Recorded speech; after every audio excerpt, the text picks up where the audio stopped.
problématique de mal se marier. Je ne sais pas si ça fait du sens. Ce n'est pas un péché de se marier. Mais si tu te maries mal, c'est-à-dire si tu ne te maries pas selon ce que Dieu a prescrit comme façon ou procédure, tu t'embarques dans des troubles. C'était le cas pour l'homme à l'époque, ça reste encore le cas pour l'homme aujourd'hui. Maintenant, je vois déjà beaucoup de questionnements, mais c'est quoi cette procédure? C'est comment alors que je dois me marier? Parce que je veux me marier. Mais la première des choses, je vais d'abord poser une question. Le verset 2 ici, les fils de Dieu, dire que les filles des hommes étaient belles. Là, on parle de deux groupes spécifiques ici. Les fils de Dieu ont commencé à regarder les filles des hommes. Maintenant, qu'est-ce que vous avez comme connaissance là-dessus?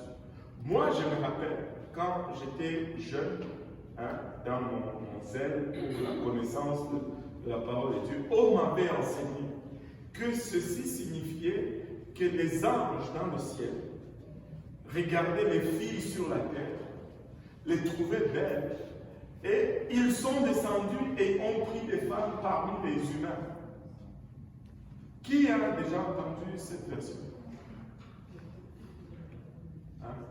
Et moi, je me rappelle même les livres que j'avais, que j'étais catholique à l'époque, et on avait beaucoup de livres à la maison. Et même ces livres pour enfants avec des dessins. Et je me rappelle vividement sur une des pages, dans un nuage, les anges qui regardent à travers les nuages, et en bas, à la rivière, il y a des filles qui sont en train de se laver, et puis les anges regardent et ils convoitent. Et là, ils descendent et ils épousent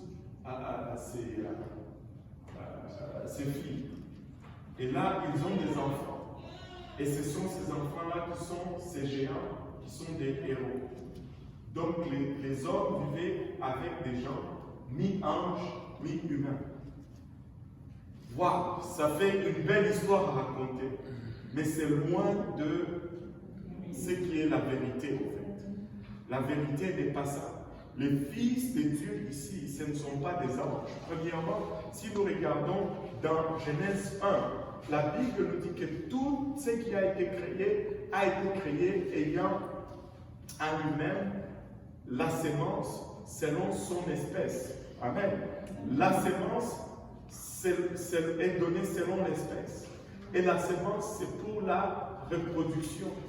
Et donc, tu ne peux pas te reproduire en dehors de ton espèce. Tu ne peux pas prendre un papa chien et une maman chatte et avoir des bébés. Parce que c'est deux espèces différentes. Ça ne marche pas. Mais non. Les anges ne sont même pas de la même nature que l'homme. Oublions même l'espèce. Et l'autre problème, l'autre chose qui pose handicap à cet enseignement, c'est que les anges, même entre eux-mêmes, ils ne se reproduisent pas. Il n'y a pas des anges mâles et des anges femelles qui se marient et qui s'accouplent et qui produisent des bébés anges. Bon, le seul ange qui se reproduit, il est dans la salle. Amen. Il n'est pas céleste. C'est le regard de sa femme qui m'a un peu inspiré. Parce que là, moi, j'étais parti. C'est elle qui m'a lancé sur cette piste. C'est le seul ange que je connais qui peut se reproduire. Mais sinon, les anges ne se reproduisent pas. Les anges n'ont pas de sexe. Les anges ne sont ni mâles ni femelles. Il n'y a pas de bébés anges. Même entre eux-mêmes, ils n'ont pas la faculté de se reproduire. Encore moins avec des humains qui ne sont pas de même nature ni de même espèce que eux. Donc, si le Fils de Dieu ici, ce ne sont pas des anges, qui sont-ils? Luc nous donne une idée de qui sont ce Fils de Dieu. Allons regarder dans Luc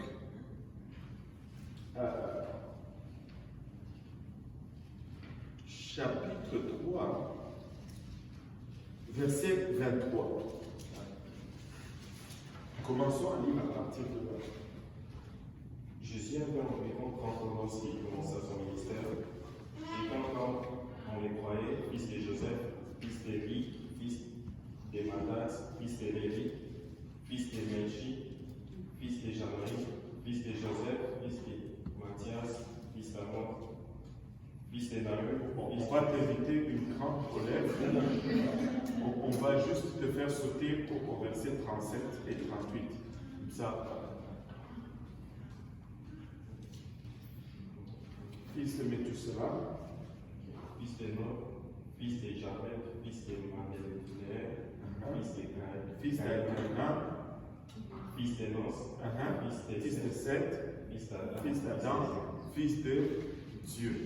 Adam était appelé fils de Dieu. Et regardez, Seth était appelé fils de Dieu.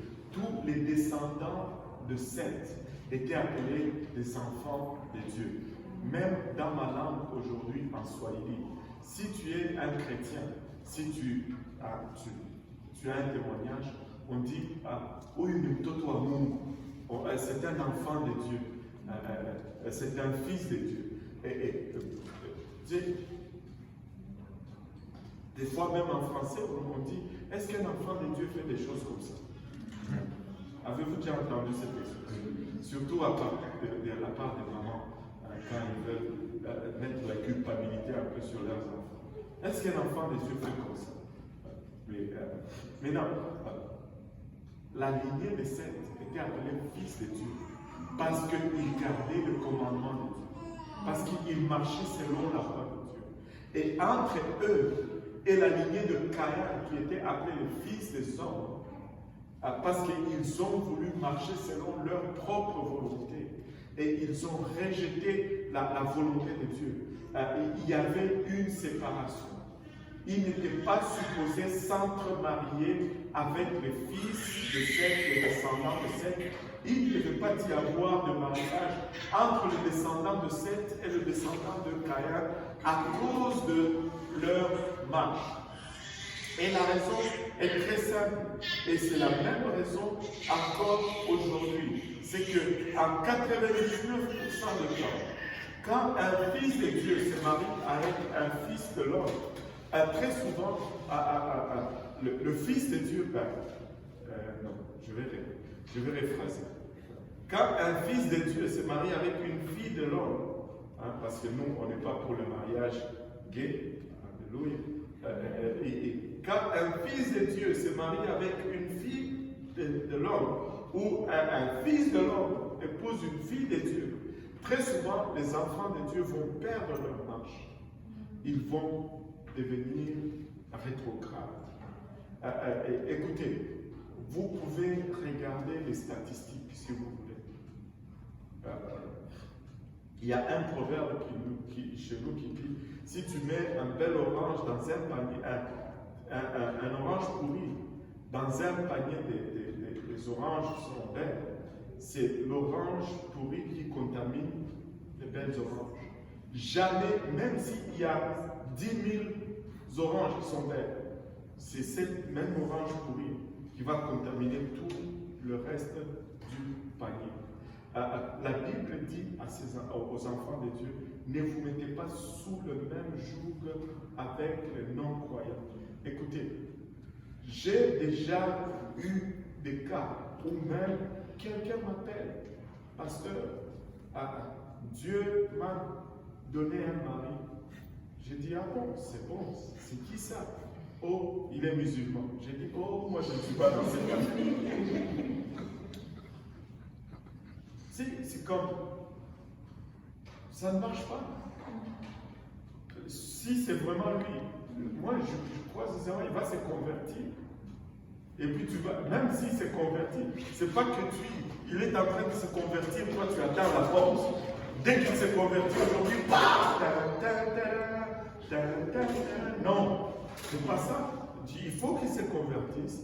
tu les laisses grandir, tu vois les fruits de sa conversion. Là, tu peux